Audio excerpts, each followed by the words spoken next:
Prime Minister Modi was elected, I made a decision at that time to become part of US ISPF, and we bet on leadership. Leadership, whether it's in Andhra Pradesh or in India, makes a difference on a global basis. His vision of a digital India has been amazing in terms of its implementation. But what has been amazing, if you watch how far things have changed in the last 10 to 20 years. 20 years ago, India was the number 12 nation in the world in terms of GDP. Today, India's number 4. When you think about the conversations that have occurred over the last, I'm going to ask the group in the back, can somebody just get a little bit of attention for the group?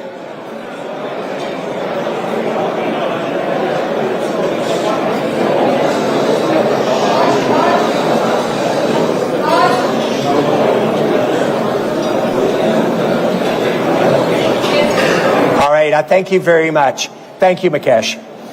You can do multiple jobs very well. But when you think about how much has changed in India over the last 10 to 20 years, it has been amazing. It isn't just the economic direction of the country. It is the innovation engine and the ability to dream and make dreams come true. We've had great conversations over the last 2 days here with government leaders, both on a national and an individual state level. But I've never been more optimistic about India's future than I am right now at this moment in time. And the reason for this optimism is the culture of this country. Every challenge that has been outlined for this country's future by Prime Minister Modi has been achieved on schedule or way ahead of schedule. Economic growth is achieved, like I said, from number 12 to number 4, and it will be the number 1 nation in the world in terms of GDP during our lifetimes. Startups, we talked about Startup India, and a dream that candidly, Mukesh, as you know, we were not a good startup nation. There were very few IBOs in India, very few startups, and if you don't have startups, you don't have the next generation of high-tech companies or a business. Today, guess what the number 1 country in the world in terms of new IPOs are? It's India. And most people just 10 years ago thought that would be an impossibility.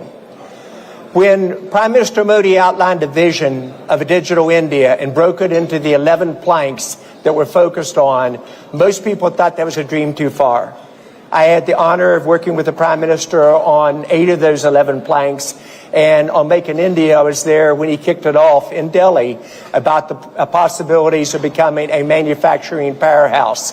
And again, if you watch the announcements, especially the last year, about manufacturing commitments here in India, and Apple probably represented one of the very best. Google, we talked about the commitment of the data centers in Andhra Pradesh earlier. If you think about why I'm also very comfortable with the direction of the U.S.-India Strategic Partnership Forum, it's because of the ability to have the track record to deliver on our commitments that we said. It's also about the ability to form lasting relationships. And Mukesh and Gaurav and Nivi, every single relationship that we formed, we saw in the last day and a half, is one for life. And there isn't a question about, is the U.S. and India going to become the most strategic partnership in the world? It absolutely will. But like any relationship, there will be bumps along the way. And for those of us who understand business, we're used to that as part of our daily lives. I have complete confidence that our 2 leaders in the U.S. and here in India will work through those differences. When you really think about the opportunity for the future, you can say, how committed is American business to India? Out of our 450 members of US ISPF, every one of them is committed to maintaining their same spending level or a higher spending level for the future. And business doesn't invest on election cycles. Business invests on thinking 5 and 10 and 15 years out. I have a pretty good track record of calling market transitions. I'm not real good in English, as you all figured out. Unfortunately, it is my primary language. I'm a little bit dyslexic, but I catch up to it. But just to add credibility, when I say here's what's going to probably happen in India, we called each of those calls 20 years ago. I had the opportunity to say, when you think about the future of something called the internet, it will change the way you work, live, learn, and play in 1992, when people thought that's moving around zeros and ones. You begin to think about where we went from there. We at Cisco invented the concept of innovation by doing it yourself, acquiring and strategically partnering. And Shantanu, that sounds logical today, but nobody else did it at that time. And yet even the CEO of Walmart, when I interviewed him about 4 weeks ago for a podcast, he said, we model our M&A after what you did at Cisco. Voice will be free, change the service model forever, and force the service providers to move to where transmission and direction will be. A little bit higher? Thank you. And you also think about a digital world. In 2011, we described that to the World Economic Forum. And guess which country was the first one to implement a digital world? It was India in terms of their implementation.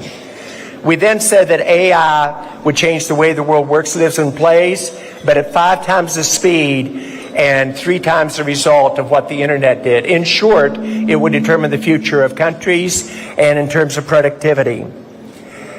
Why I believe in India? It starts with leadership. I think you have one of the top leaders in the world in Prime Minister Modi. I would say the best one I've met in my lifetime. And you watch the team that he's built, and we've met with a number of the cabinet members. He's building a fantastic team with the ability to deliver. It will be the country for this decade, and it will be the country for this century, and it will become the #1 economy. When you think about the future of countries, it'll be about how well you digitize, how well you use AI for your future, and how great an environment you create for the citizens of your state and your country, but also how you use IT. I fell in love with India for a very simple reason. I fell in love with India first for the people. I fell in love, secondly, very candidly, for the culture of the country, and then finally for the potential. So it's possible I'm going to be wrong about India's future, but I don't think so. Market transitions, I do get right.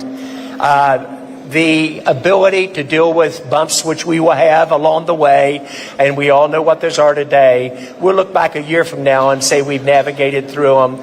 And again, I want to repeat, tremendous confidence of our 2 leaders of our countries to do that. And from a business perspective, we're all betting on this country in terms of the future. I can tell you that relationships get stronger when you have problems. And I've never completely understood that, Shantanu, but when you have a problem with the customer, you fix it, you have a relationship where you will buy more over time from that organization. Same thing is true of countries. When we have bumps along the way, it makes the relationship even stronger. I've had the good fortune with a small venture capital world to have 11 unicorns, 2 of which are decacorns. We had the best performing stock in the industry in the U.S. this last year so far in Bloom Energy. And so when I talk about what is possible, I think you're looking now at a future of a country that will lead the world in innovation. And we in the U.S. ISPF intend to be your partners. So thank you very much for your time today. And Mukesh, let me turn it back to you.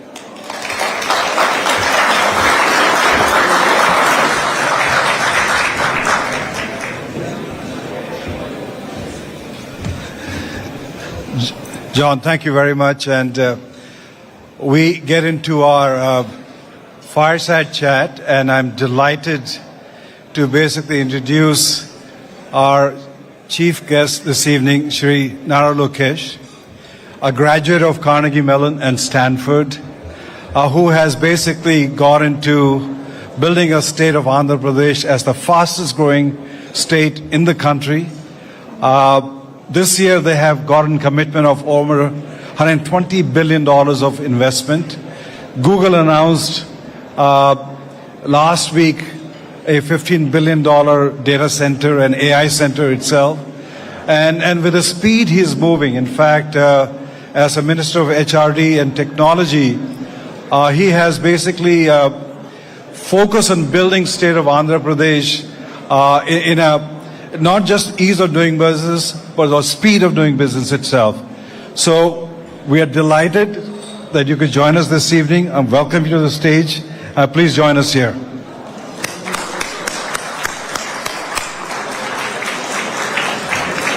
And I do have Shantanu Narayana, who's the chairman and CEO of Adobe and vice chairman of USISPF, taking the discussion forward. Can I request people in the back, just please pay some attention. Please, at least a courtesy to the minister, spend some time there. Thank you. Thank you so much.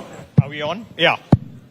First, as Mukesh said, it's really a pleasure to be here. And thank you, John, and thank you, Mukesh, for your leadership with USISPF.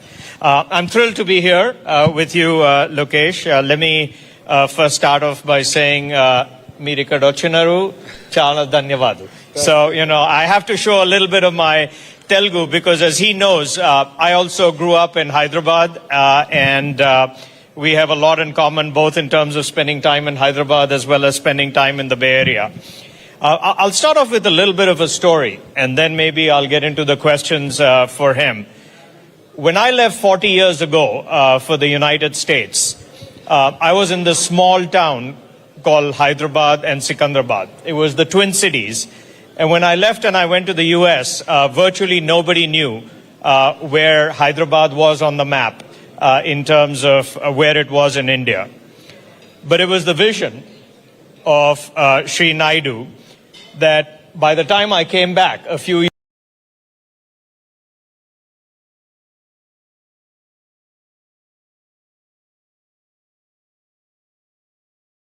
years, Hyderabad. And I think that vision that was created to put Hyderabad on the map, what I've heard from you and what I see is a vision to even eclipse that with what you're doing in Andhra Pradesh, in Amravati.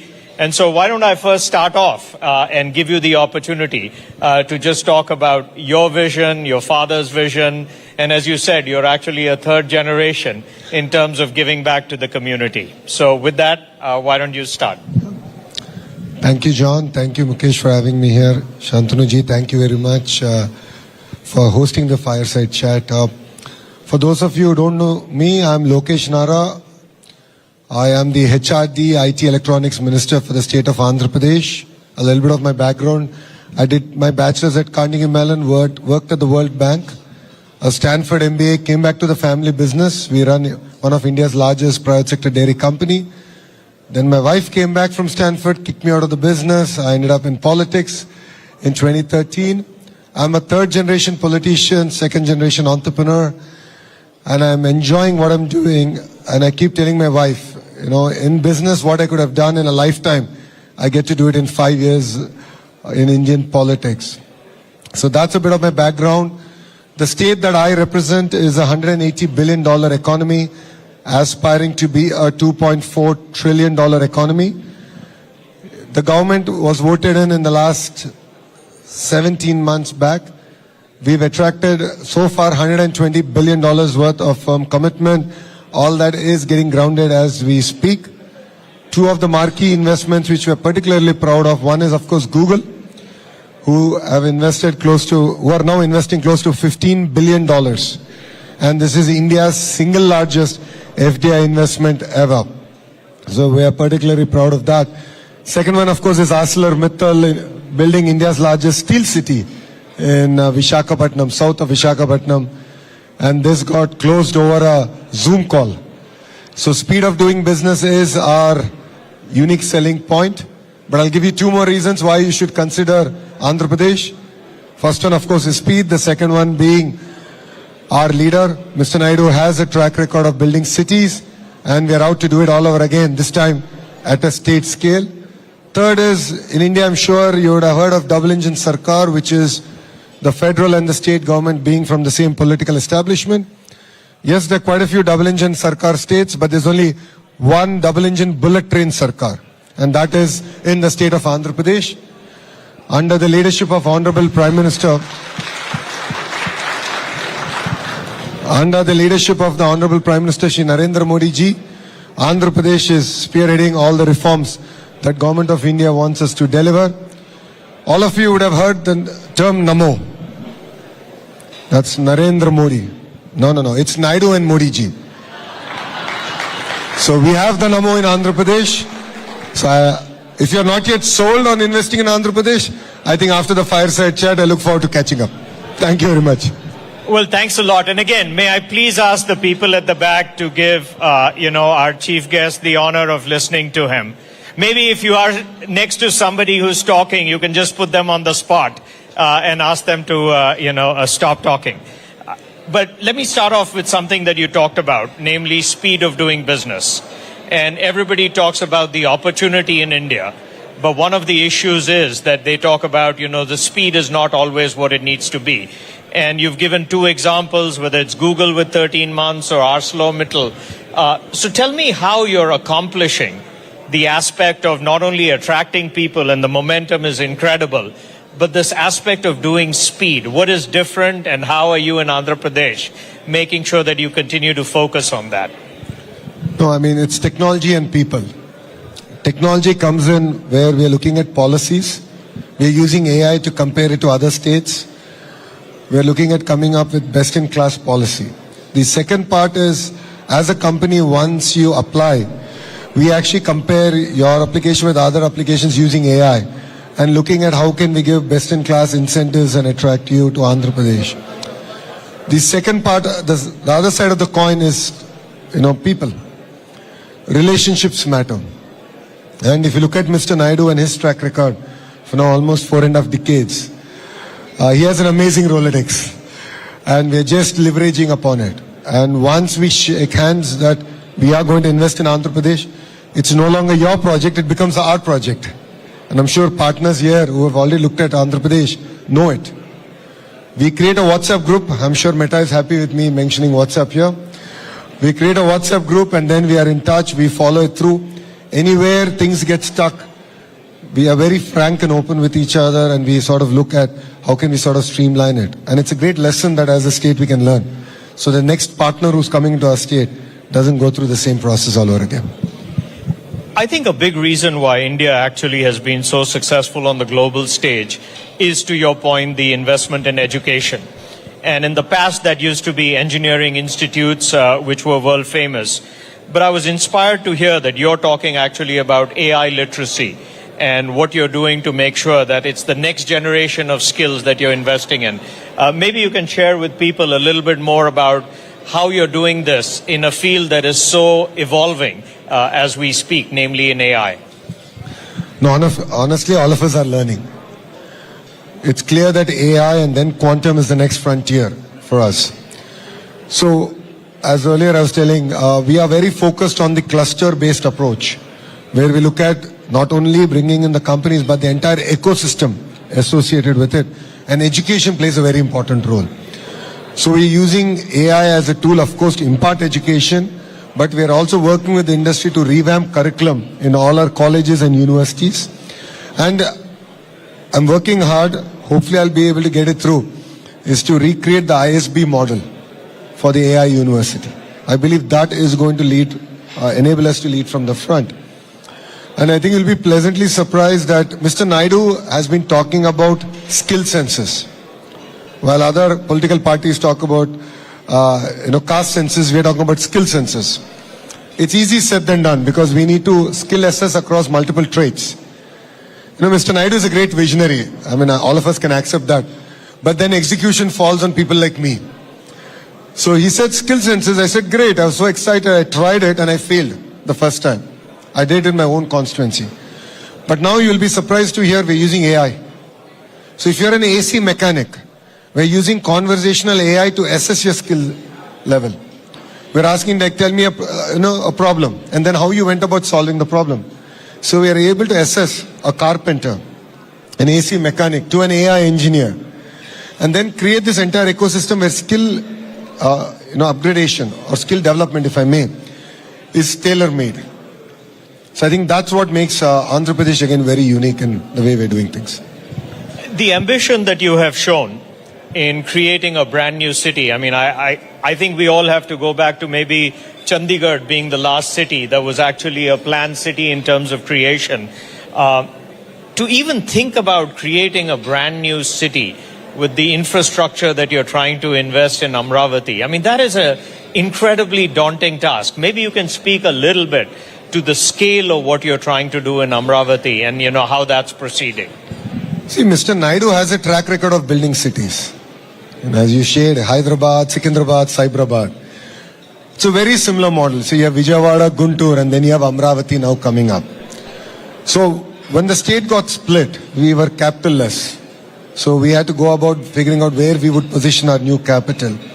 So this is right off the banks of River Krishna. And this is a city designed, planned by Singaporeans. They brought in a lot of their expertise, their knowledge. And then we're working with Government of India on various funding models. We're done with the first part. So we're going about executing it. Because honestly, it's India's time. As John has said, India is either going to be number one, if we don't do our job right, number two. We as in politicians. We have a potential to be number one. That means we need to build new cities. While existing cities are getting choked, we should use the existing infrastructure but build new ecosystems. What we've done is we've made farmers part of the entire ecosystem. So 30,000 farmers came forward, gave their land, we pooled all the land, created all the infrastructure, developed land back to them and part of it to the state. So I believe this is a model that's workable, and this is a model that I believe that could lead the way for India to build new cities and ecosystems. I always say that when I grew up, people used to say, "Go west, young man."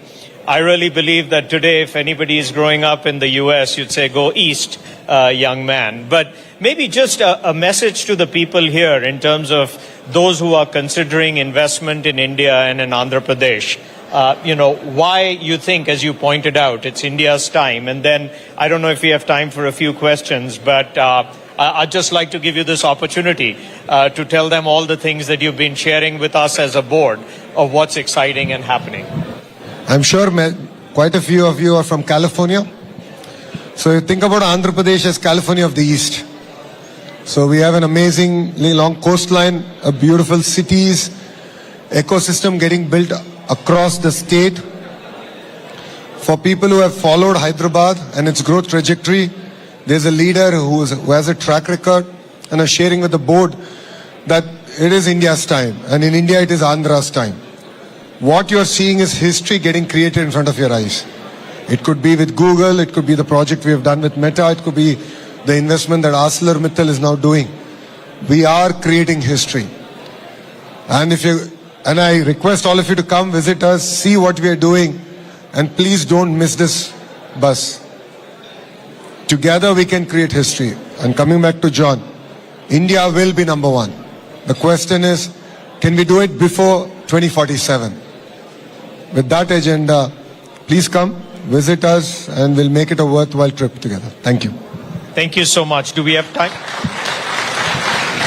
If there's any questions, okay, maybe, do you have a few more minutes to ask? Okay.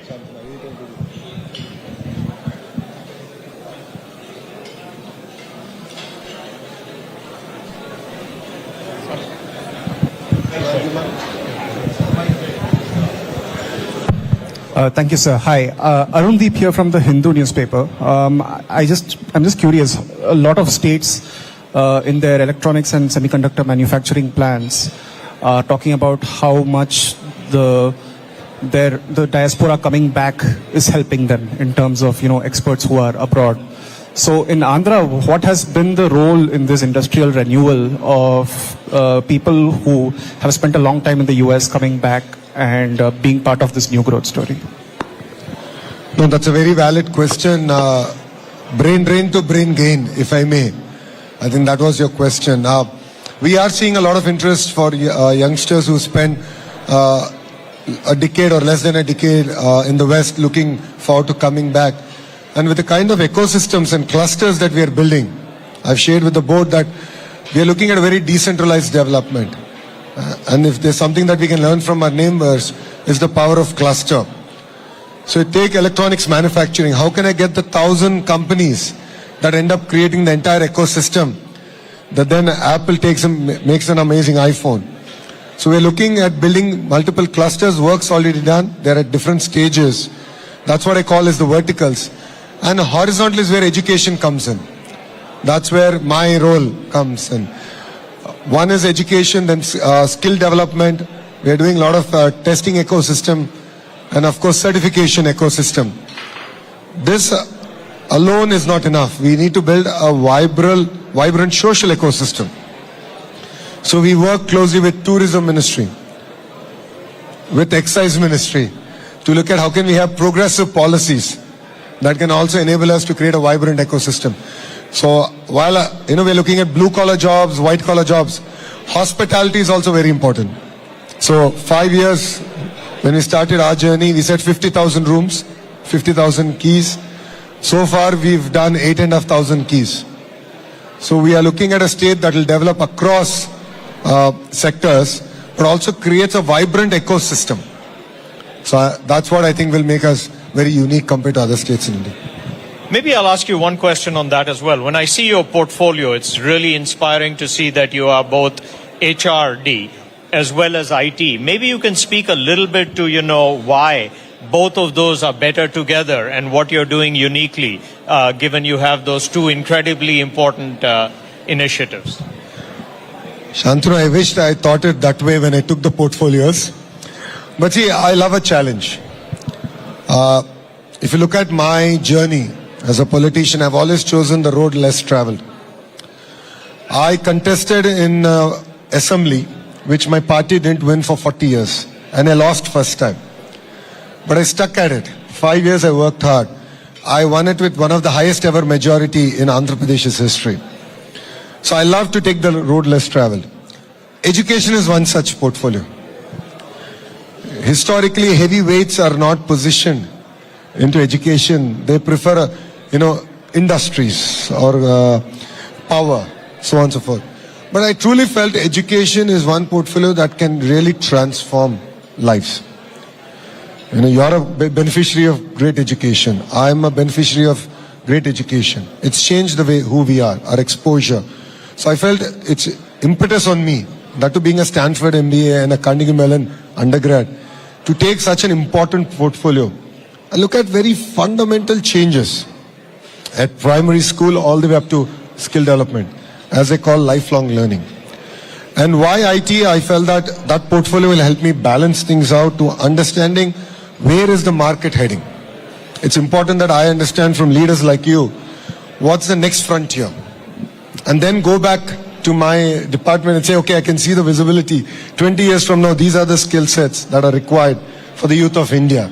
And then work backwards in terms of a curriculum.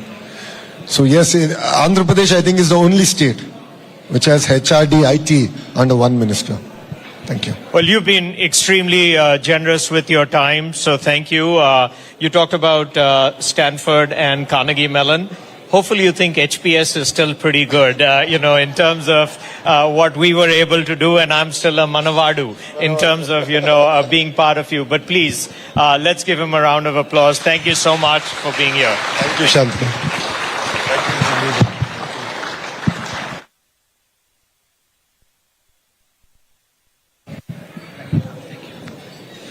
Well, I just want to say thank you to Shantanu and Nara Lokesh for the wonderful conversation.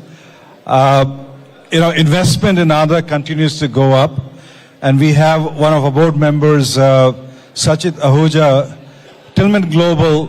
They are committing to invest 15,000 crore in Andhra Pradesh.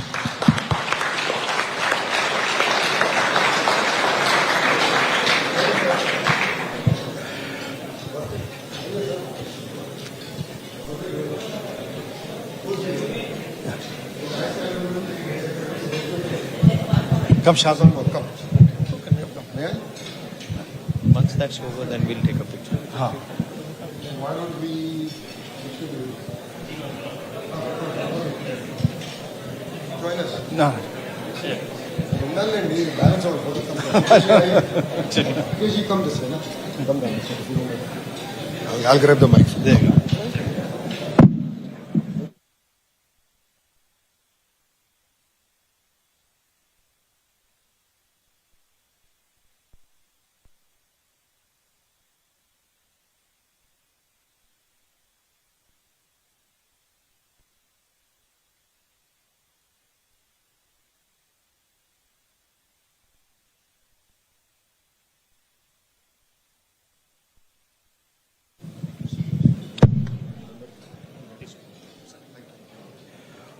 Well, let me have the final session. I just saw Ken Jester, our former ambassador to India, just walk in. Welcome. And then we do have Ambassador Rovin from Israel.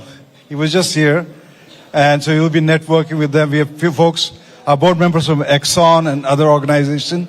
But more importantly, you have to understand that while we focus on U.S.-India relationship from a economic trade perspective, we also have an arm called U.S.-India Friendship Alliance.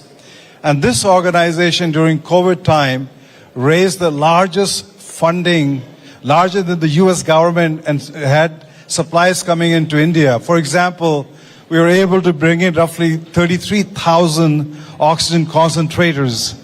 And those were sourced in China.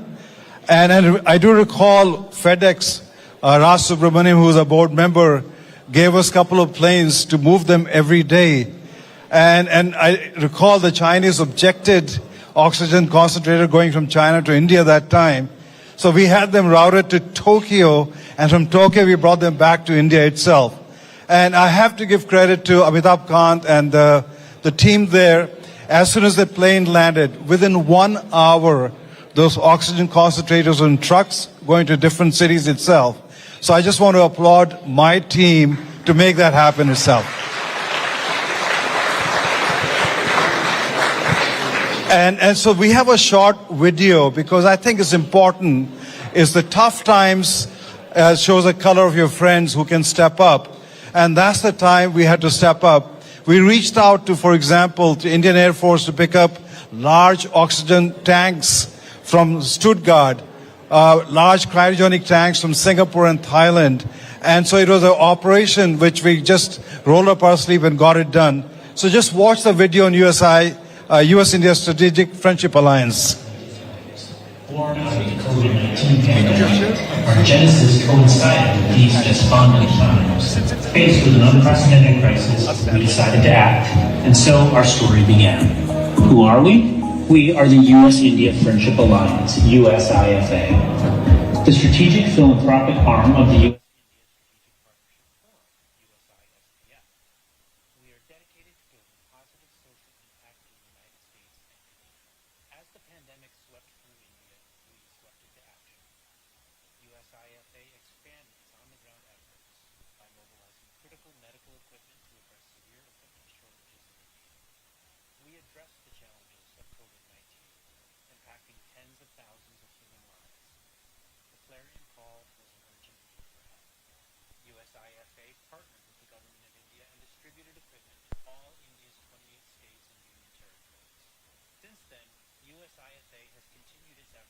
Improve lives, build opportunities, and strengthen the partnership between the United States and India. We provided livelihood support to 5,000 impoverished widows under the Lumba Foundation to become economically independent through skills training in a range of sectors. We supported rural artisans in Gujarat through a partnership with Anand National University to upskill artisans, support sustainable livelihoods, and preserve cultural heritage. We donated computer sets to underserved schools in India's Darjeeling region. USIFA's mission is to strengthen the bridge between two leading democracies underpinned by shared democratic values. We intend to deepen people-to-people ties, which drive positive impact in both countries through cultural exchanges, economic ties, and skills exchanges. However, we can't do this alone. We are not just counting on you, but we need you. We have dedicated our time and resources towards underserved communities. USIFA is founded on the belief that when corporate purpose aligns with shared national and global priorities, it can become a powerful catalyst for stronger bilateral relations and inclusive growth. So don't just witness the change, come and be part of the change. Join us in 2026. Connect with us at usifa.org and Friendship Alliance at usispf.org.